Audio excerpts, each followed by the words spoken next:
Jeeva history பார்வையாளர்களுக்கு வணக்கம். இன்றைய நேர்காணலில் ஜியோ பாலிடிக்ஸ் நிபுணர், தேசிய தௌஹீத் கூட்டமைப்பினுடைய ஒருங்கிணைப்பாளர் தலைவர் பிஜே அவர்கள்.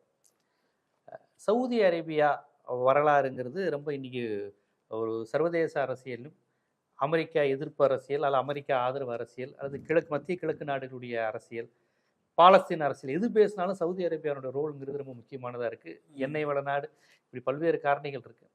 ஏற்கனவே சவுதி மெக்காவில் இருந்தது குறித்து பேசியிருக்கீங்க. மெக்கா மதினா எப்படி சவுதிக்குள்ளே இருந்தது, சவுதி உட்பட துருக்கியினுடைய பெரிய சாம்ராஜ்யம் ஒட்டமான் அரசு நிகழ்ந்தது, அது வீழ்ந்தது, அது எப்படிங்கிறது குறித்துலாம் நீங்கள் விரிவாக பேசியிருக்கீங்க.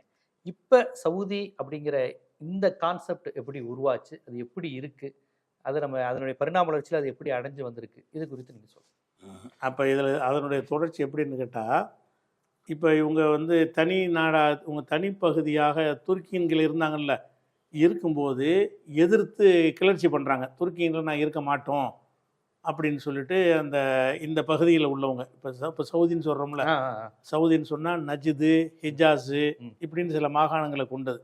இந்த மாகாணங்களை கொண்ட அந்த பகுதியிலிருந்து துருக்கி அரசாங்கத்துக்கு எதிராக ஒரு துருக்கி அரசாங்கம்னா அந்த உஸ்மானிய பேரரசுக்கு எதிராக அவங்க கிளர்ச்சி பண்ணி என்ன செய்கிறாங்கன்னா, இவங்க பலவீனப்பட்டு இருந்த ஒரு நேரம், துருக்கி பலவீனப்பட்ட நேரத்தில் இவங்க நுழைஞ்சி சவுதுன்னு ஒருத்தர் இருந்தார். அவருடைய மகன் அப்துல் அசீஸ் பின் சவுதும்பாங்க. அவர் என்ன செய்கிறாருன்னு கேட்டால், அந்த முதல்ல படையெடுத்து போய் ரியாத்தை கைப்பற்றுறாரு. ரியாத்தை கைப்பற்றி இப்போ இருக்கிற சவுதின்னு சொல்கிறோம்ல, இது எல்லா இடத்தையும் தனித்தனி குழுக்களாக இருந்தெல்லாம் உடைச்சி விட்டு இவர் மொத்தமாக கையில் எடுக்கிறார். எடுத்து ஒரு ஆட்சின்னு டிக்ளேர் பண்ணுறாரு. அவருடைய தகப்பனார் பேர் சவுது, அதனால Saudi Arabia. Okay okay okay. Saud துருக்கியர்களுக்கு எதிராக ஒரு போராட்டம் நடத்துறாரு. ஆமாம் ஆமாம். அவருடைய பேர் சவுது, வாப்பா பேர் தான் சவுது. இவருடைய பேர் அப்துல் அசீஸ். சரி. அரபில் என்ன செய்வாங்கன்னா தந்தை பேரையும் சேர்த்து சொல்லுவாங்க. Abdul Aziz bin Saud, Muhammad bin Abdullah. Okay okay okay. அந்த மாதிரி சொல்லும் போது அப்துல் அசீஸ் பின் சவுது, சவுதுடைய மகன் அப்துல் அசீஸ் முதல் ஹலீஃபாவாக வர்றார், முதல் ஜனாதிபதியாக வர்றார். அப்படி வரும்போது என்ன செய்யறாருன்னா, அந்த நாட்டுக்கு தன் தகப்பனார் பேரை வைக்கிறார், சவுது அரசாங்கம்னு. சரி சரி. சவுதுன்னு ஒரு ஆளுடைய பேர். Okay okay. சவுதுங்கிறது இந்த முதல்ல புரட்சி பண்ணார்ல, அவருடைய தகப்பனாருடைய பேர். அது அவருடைய பேர் கிடையாது, அப்துல் அசீஸுடைய பேர் இல்லை. அப்துல் அசீஸுடைய தகப்பனார் தான் என்ன செய்யறாரு, சவுது. அவர் ரியாத்தையெல்லாம் கைப்பற்றி, இப்போ ரியாது, ஜித்தா, மதீனா எல்லாத்தையும் கைப்பற்றி ஒரு நாடாக்கிடுறாரு. இவங்க கையில் எடுத்துக்கிறாங்க. அதில் இவருக்கு துணையாக என்னன்னா முகமது அப்துல் வஹாபிங்கிறாங்கல்ல, வஹாபிசம் ஓரிரை. அந்த முகமது அப்துல் வஹாப்னு ஒருத்தர் அப்போ இருந்தார்.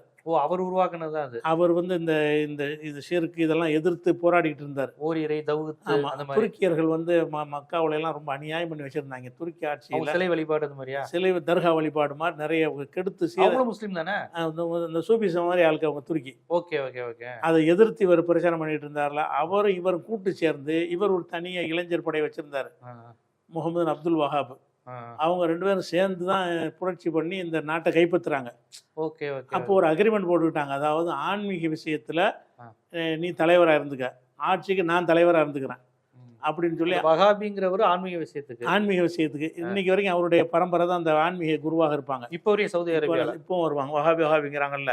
அதனுடைய முக்கியமான மத குருவாக அவங்க இருப்பாங்க. மார்க்க சம்பந்தமான விஷயங்களை விளக்கம் கேட்பதற்கு அவங்கள முன்னிலைப்படுத்துவாங்க. ஆட்சியெல்லாம் இவங்களுக்கு வந்துடும். இவர் இந்த கொள்கை ரீதியாக ஒரு கூட்டத்தை உண்டாக்கி வச்சிருந்தார்ல, இவர்களுடைய சப்போர்ட்டை வைத்துக்கொண்டு, அவருடைய படையை வைத்துக்கொண்டு தான் ஜெயிக்க முடிஞ்சு. அப்துல் அசீஸுக்கு மட்டும் ஜெயிக்க முடியல. அவர் இவருடைய சப்போர்ட்டை கேட்குறாரு, நீங்கள் ஒரு இளைஞர்களை உருவாக்கி வச்சிருக்கிறீங்க, அவங்களே எனக்கு கொடுங்க என்று கேட்டு அவங்களோட சேர்ந்து போராடி தான் ரியாது எல்லாத்தையும் கைப்பற்றுறாரு. அதில் அது வஹாபி ஆட்சின்னு அதை வச்சு தான் சொல்லுவாங்க. வஹாபிசம்னு அப்போ தான் உருவாங்க. எந்த நூற்றாண்டுக்கா சரியா? அது 1902. இப்போ தான் உள்ளது. இப்போ இந்த வஹாபிசம்ங்கிற கான்செப்ட் இப்போ 150 வருஷம் தான். ஆமாம், 1902 தான். 1902 தான். அப்போ 125 வருஷம் கிடைக்கிறதுக்கு 40 வருஷத்துக்கு முன்னாடி தான். அவ்வளோ முன்னாடி தான். இப்போ தான் வந்திருக்கு வஹாபிசங்கிற பேர். உள்ளது தான். அப்போ 1900 இதைத்தான் தௌஹீத்னு மாத்துறாங்களா? தௌஹீத்னு மாத்துறது அதானே, தௌஹீதுன்னு சொல்கிறாங்கல்ல, அவங்கள வச்சு தான் அந்த பேர் வந்தது. பேர். அப்போ இவர் என்ன செய்கிறாருன்னா, 1902ஆம் ஆண்டு தான் இவர் கைப்பற்றுறாரு. 1902க்கு முன்னாடி அந்த பகுதியெல்லாம் துருக்கியர்களுடைய ஆளுகையின் கீழே இருந்தது. 1902க்கு முன்னாடி வந்து ஓகே ஓகே. இவங்க கையில் சவுதின்னு ஒரு நாடாக இல்லை.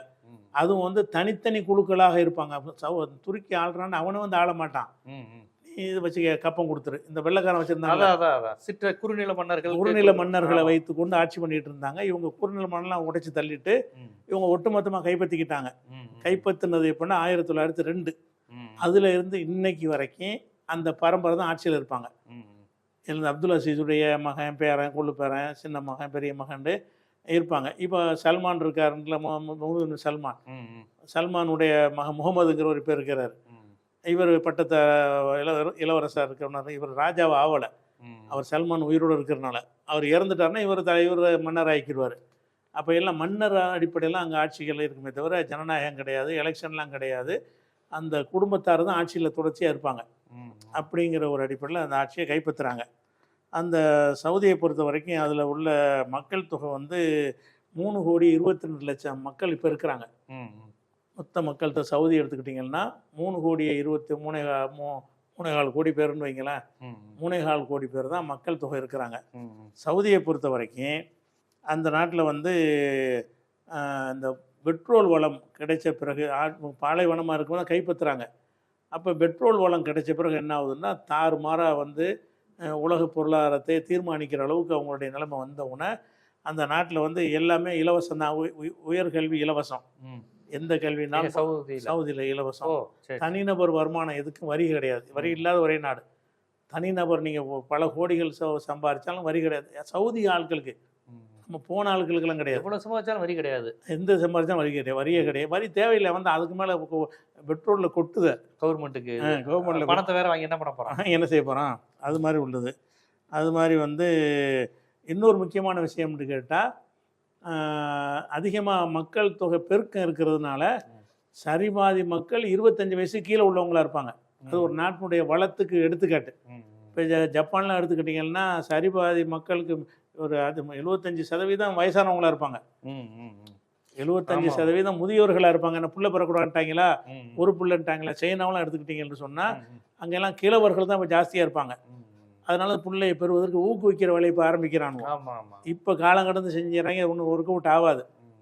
சைனாவையெல்லாம் தள்ளிட்டு நம்ம இந்தியா மேலே போயிட்டோம். சைனா முதல் இடத்துல இருந்தாலும் அதெல்லாம் தாண்டி நம்ம போயிட்டோம். அதனால வந்து அந்த மாதிரியான வகையில் நல்ல இளமையான ஆளுக்கு அதிகமாக இருக்கக்கூடிய ஒரே நாடு சவுதியில் வந்து இந்த இளம் மக்கள் அதிகமாக இருக்கிறது வளமான நாடுன்னு ஒரு கணக்கு வச்சிருக்கிறாங்க.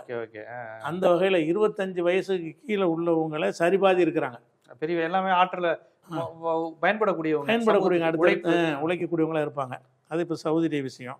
இதுக்கு பிறகு என்ன ஆகுதுன்னா அந்த பெட்ரோல் வளம் வந்த பிறகு இப்போ அமெரிக்கா போன்ற நாடு எந்த காலகட்டம் சரியா, அதாவது பெட்ரோலை பொறுத்த வரைக்கும் 1938ஆம் ஆண்டு மார்ச் 3ஆம் தேதி வந்து தம்மாமில் ஒரு எண்ணெய் கிணறு. அங்கே தம்மாம்ங்கிறது சவுதியில் ஒரு முக்கியமான நகரம்.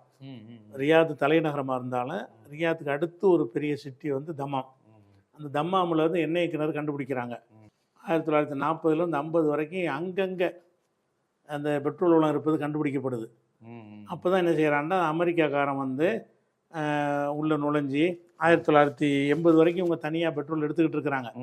இப்போ அமெரிக்காவுடைய கண்ணை உறுத்தி என்ன செய்கிறான்னா அவன் போய் இந்த அமெரிக்க நிறுவனத்துக்கு வந்து அராம்கோண்டு ஒரு, ஏன்னா இவங்களுக்கு அறிவு கிடையாது, பெட்ரோல் எடுக்க தெரியாது, சுத்திகரித்து அதை அமெரிக்காக்காரன் தான் பண்ணுவான். அவன் தான் பண்ணுவான். மார்க்கெட்டிங் பண்ணுறலாம் இவங்களுக்கு தெரியும். நபிகள் காலத்துலேருந்து உஸ்மான் காலத்துலேருந்து அது வரையும் அதுக்குள்ளே பெட்ரோல் இருக்குன்னு யாரும் கண்டுபிடிக்கலாம். இவங்க தான் சவுதி, இந்த இவங்க ஆட்சியில் தான் கரெக்டாக. இப்போ மன்னர் யாரு? அப்துல் அசீஸ். அப்புறம் முதல் மன்னருடைய காலத்திலேயே அவர் காலத்திலேயே கண்டுபிடிச்சிட்டாங்க. ஆனால் கண்டுபிடிச்சிட்டாங்க. அது எடுக்கிற டெக்னிக் அமெரிக்காரன் தான் இருக்கு. அது என்னன்னு அது பெட்ரோல்னு ஒன்று இருக்குன்னு தெரியுது. அதை பெட்ரோலை வந்து பல வகையாக பிரிக்கலாம். பெட்ரோலுங்கிறதுல இருந்து டீசல் எடுக்கலாம், பெட்ரோல் மண்ணெண்ணெய் தனியாக எடுப்பாங்க, தார் இருக்குல்ல தார் தனியாக பிரித்து எடுப்பாங்க. தார் அதுலேருந்து வர்றது தானே. அது பெட்ரோலுங்கிறது பல பொருள்களை வந்து பிரித்து எடுக்கக்கூடிய ஒரு பொருள். அது பிரித்து எடுத்தால் தான் அது பெட்ரோலாக மாறும். அப்போ அந்த வேலையெல்லாம் இவங்களுக்கு தெரியாமல் இருந்தவொன்னே என்ன செய்யறாங்க, அமெரிக்காக்காரன் தலையிட்டு 1980ஆம் ஆண்டு அமெரிக்கா சவுதியோட பேச்சுவார்த்தை நடத்தி அராம்கோண்டு ஒரு கம்பெனி அங்கே நிறுவுறான். என்னென்னா நாங்கள் பெட்ரோல் எடுத்து நாங்கள் சுத்தப்படுத்துறதுக்கு பர்மிஷன் கொடு அப்படின்னு அவன்கிட்ட கேட்டு, இவன் அமெரிக்கா பெரிய வல்லரசுங்கிறது ஒன்று இருக்குல்ல, அதுக்கு பயந்துக்கிட்டு இவங்களுக்கு தெரியாமல் இவரை இருந்துச்சு, அதோட முக்கியத்துவம் ஒன்றும் தெரியாமல் இருந்துச்சு. அதனால இன்னைக்கு வரைக்கும் அராம்கோ தான் எடுத்துக்கிட்டு இருக்கிறான். அவன் எடுத்து செஞ்சுட்டு கொடுக்குறதுலேயும் பெரிய பணக்காரன். அவனே செஞ்சா எங்கேயே போயிருப்பான். சவுதிக்காரன்னு இந்த சவுதிக்கு மட்டுமா, குவைத்து, பஹ்ரைன் எல்லா இடத்துலையுமா? எல்லா இடத்துலையும் இவனுடைய ஆதிக்கம் இருந்தாலும் சவுதியில தான் முதல்ல வர அமெரிக்காக்காரன் அராம்கோன்னு அந்த கம்பெனிக்கு பேர். அப்போ சவுதி அராம்கோன்னு பிறகு அந்த பேரை மாற்றினாங்க. வெறும் அராம்கோன்னு இருந்ததை வந்து சவுதிக்கு சம்மந்தம் இல்லாமல் இருக்குன்னு சவுதி அராம்கோன்னு மாற்றுங்கன்னு மாற்றினாங்க. மாற்றின போதில் இந்த இதை வந்து சுத்தப்படுத்துகிற உரிமை வந்து அவங்க கையில் அராம்கோ கம்பெனியில் கொடுக்கப்படுது. அதன் மூலமாக சுத்தப்படுத்தின இந்த ஏற்றுமதி ஆரம்பித்தவொன்னு தான் தாறுமாறாக பொருளாதாரம் குவிய ஆரம்பிக்கிறது. பெட்ரோலை கொண்டு தான் இல்லை, பெட்ரோல் வாகனங்கள்லாம் உண்டான காலமாக போச்சு. பெட்ரோலை கொண்டு தான் எல்லாம் இயங்கும்னு ஆகிடுச்சு. அதனால் வந்து பெட்ரோல் ஏற்றுமதியின் மூலமாக பெரிய அளவுக்கு அதிகமான செல்வம் குவிய ஆரம்பித்தது 80க்கு பிறகு தான். இது எல்லாம் கண்டுபிடிக்க 80க்கு முன்னாடி வரைக்கும் அது ஒன்றுமே வெறுமனே பாலைவனம் தான். அதுக்கு பிறகு பணம் வந்ததுக்கு பிறகு அதை பயன்படுத்தணுங்கிறதுனால தான் நமக்கெல்லாம் வேலை வாய்ப்பெல்லாம் தர்றான்னு சொன்னால், குடிசையில் இருந்தவன் பில்டிங் கட்டுறான், பெரிய பெரிய நிறுவனங்களை போடுறான். அந்த மாதிரியான ஒரு அமைப்பில் வந்து நமக்கெல்லாம் வேலை கிடைக்குதாங்க. பல விஷயங்கள் வந்து கட்டுமான பணிகளில் தான் அதிகமான பேர் போய் சேர்றாங்க.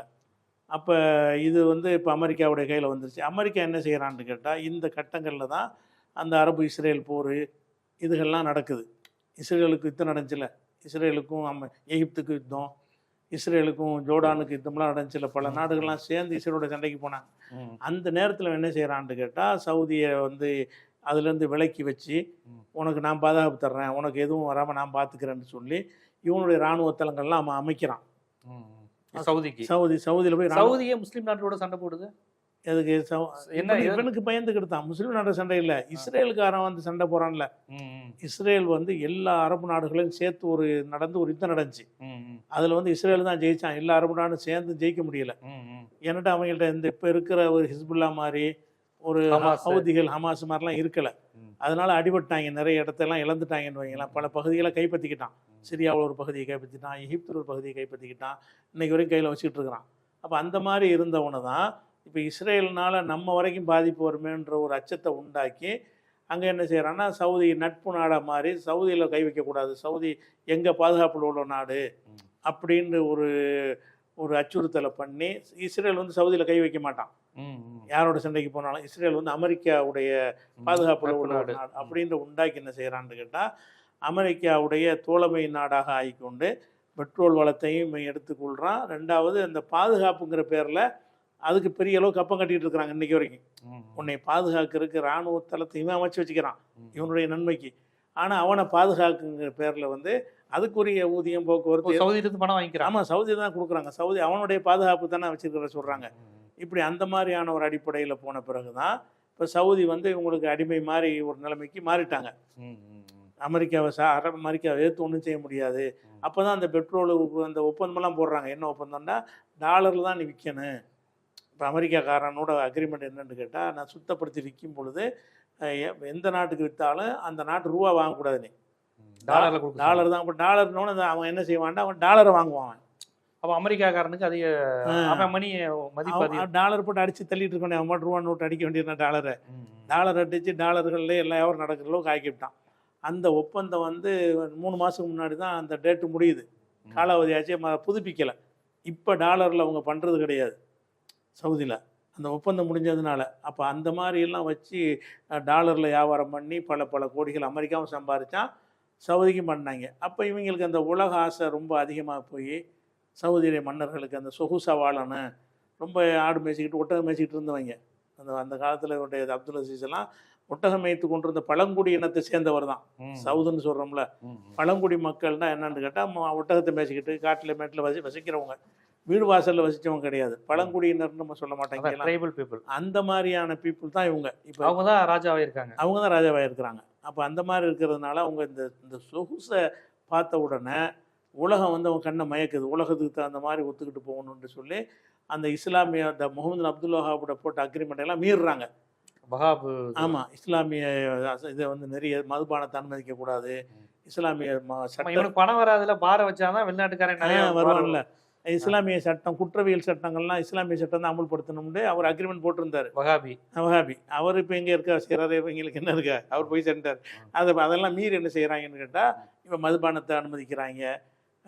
விபச்சாரத்துக்கு கூட இப்போ அந்த 2 பேரும் தங்க போனாங்கன்னா கணவன் மனைவின்னு சொன்னால் தான் தங்க முடியும்னு இருந்துச்சு ஒரு காலத்தில். இப்போ அதை தளர்த்திட்டாங்க. எந்த ஆணும் எந்த பெண்ணோட போய் என்ன செய்யலாம். இப்போ நம்ம நாடு மாதிரி உலக நாடுகள்லாம் இருக்குல்ல, எந்த ஆணும் எந்த பெண்ணையும் கூட்டிகிட்டு போய் எந்த விடுதலையும் அறைக்கு வாடகை பணம் கொடுக்குறான மட்டும் அவ்வளவுதான். அது போக என்ன செய்கிறான்னு கேட்டால், இப்போ வந்து ஒரு பெருசாக ஒரு உலகத்தில் இல்லாத ஒரு பெரிய இது ஒன்று அமைக்கிறான், பெரிய நகரம். சவுதியில் புதுசாக ஒரு நகரம் ஒன்று அமைக்கிறான். சுற்றுலா மூலமாக என்ன அவனுக்கு இந்த பெட்ரோல் வந்து நிலைக்காதுன்னு ஒன்று தெரியுது. மாட்டு எரிபொருளை நோக்கி போயிட்டு இருக்கிறாங்க. பெட்ரோல் இப்போ எல்லாமே அந்த பசுமைன்னு சொல்லிட்டு பேட்டரிலாம் வருதுல்ல, இந்த மாதிரி போய்கிட்டு இருந்தாங்கன்னு சொன்னால் பெட்ரோல் தேவைப்படாமையும் போயிடும், பெட்ரோல் கிடைக்காமையும் போயிடும். அப்படிங்கிறக்கா என்ன செய்கிறான்னா, சுற்றுலா பயணிகள் மூலமாக நம்ம சம்பாதிக்கணும். அது இல்லாட்டாலும் இங்கே காசு வந்து கொட்டணுமா இருந்தால் சுற்றுலா மூலமாக தான் வரும்.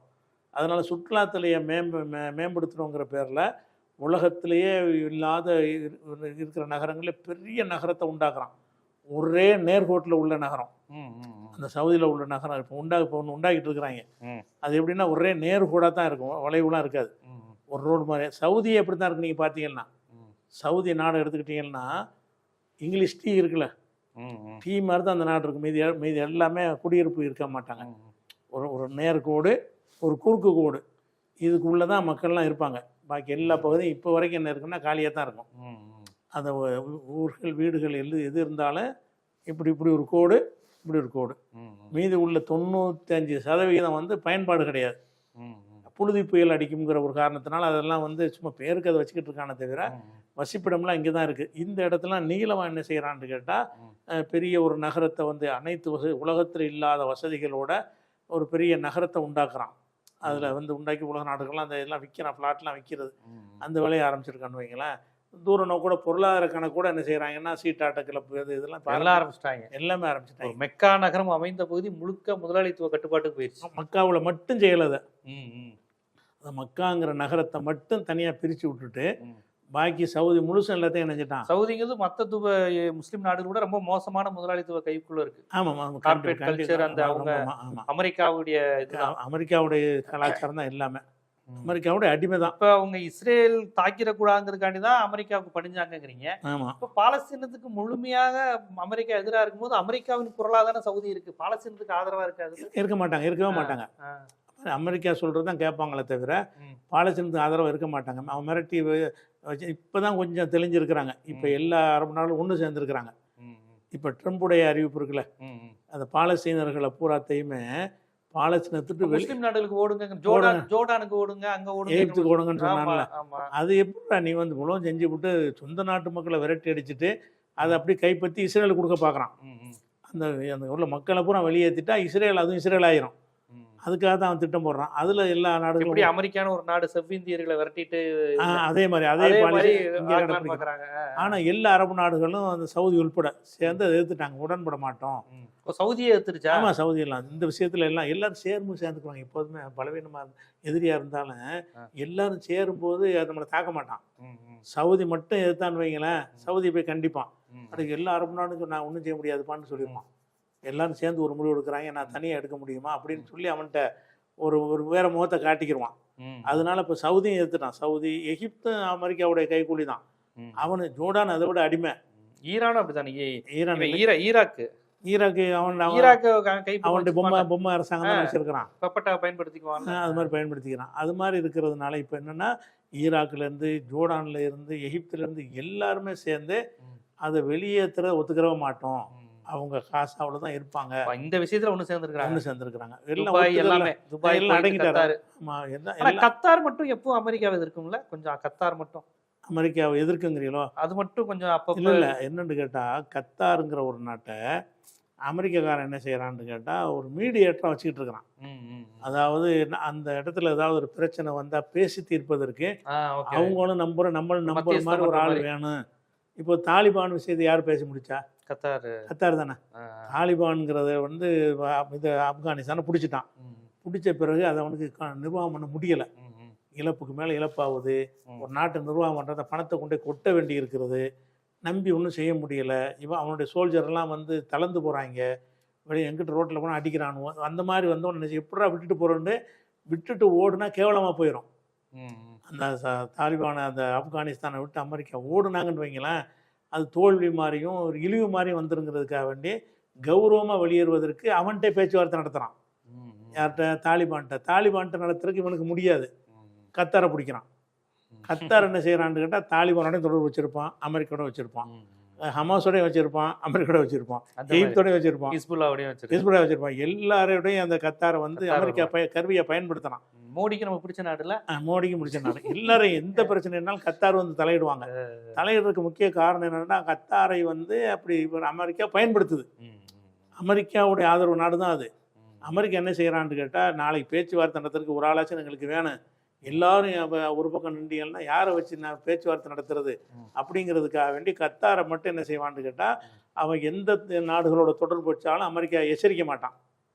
கத்தார் வந்து ஹமாஸை கூப்பிட்டு அடைக்கலம் கொடுத்தாலும் கேட்க மாட்டான், ஹிஸ்புல்லாவுக்கு அடைக்கலம் கொடுத்தாலும் கேட்க மாட்டான். ஏன்னு கேட்டால் அவங்கள வச்சு தான் நாளைக்கு பேச வேண்டியிருக்கு, நாளைக்கு பேச்சுவார்த்தையில் ஒரு விஷயங்கள் முடிவாக வேண்டி இருந்துச்சுன்னு சொன்னால் மீடியேட்டர்னு ஒன்று வேணும். வேறு ஆட்களும் நம்ப மாட்டான், அவனுக்கு சார்பாக இருக்கிற ஆட்கள் நம்புவான். இப்போ தாலிபானே நம்புகிற அளவுக்கு இருக்குன்னா பாருங்களேன், தாலிபானு இவன் கத்தாரை நம்புகிறான், இவன் அமெரிக்காவும் என்ன செய்கிறான்னா கத்தார்கிட்ட பேச்சுவார்த்தைன்றது தாலிபான் நடத்துறது கத்தாரில் வச்சு தான் பேச்சுவார்த்தை நடத்துகிறாங்க. கத்தார் கவர்மெண்ட் தான் பேச்சுவார்த்தை நடத்தி, நாங்கள் இத்தனை வெளியேறிடுறோம், நீங்கள் ஆயுதத்தெல்லாம் நீங்கள் எடுத்துக்கிறங்க, இந்த நேரம் வரைக்கும் எங்களை ஒன்றும் தாக்கக்கூடாது, அமைதி எங்களை வெளியேற விடுங்கன்னு அமெரிக்கா பேச்சுவார்த்தை நடத்தி பல கோடி ரூபாய்களையும் கொடுத்து நிர்வாகம் பண்ணுவதற்கு அப்படி தான் வெளியேறினான். இந்த அக்ரிமெண்ட்லாம் போட்டது கத்தாரை வச்சு தான். அதனால் கத்தாருங்கிறது ஒரு ஒரு இந்த கரெக்டான நாடுன்னு சொல்லல. அவங்க வந்து அமெரிக்காவு சார்பாக அமெரிக்காவால் அவங்க வந்து இறக்கி விடப்பட்டவர்கள். ஆமாம், கண்டிப்பாக. சவுதி அரேபியாங்கிறது எப்படி நபிகள் நாயகம் ஆட்சி செஞ்ச காலத்தில் ஒரு புள்ளியாக இருந்தது. அவர் ஆட்சி செஞ்ச இந்திய துணைக்கண்டம் அளவுக்கு நிலப்பரப்பு ஆட்சி செஞ்சாங்க. அதற்கு பிறகு வந்த கலிமாக்கள், உமாரா இருக்கட்டும், அபுபக்கர் அலியா இருக்கட்டும் இருந்தாங்க.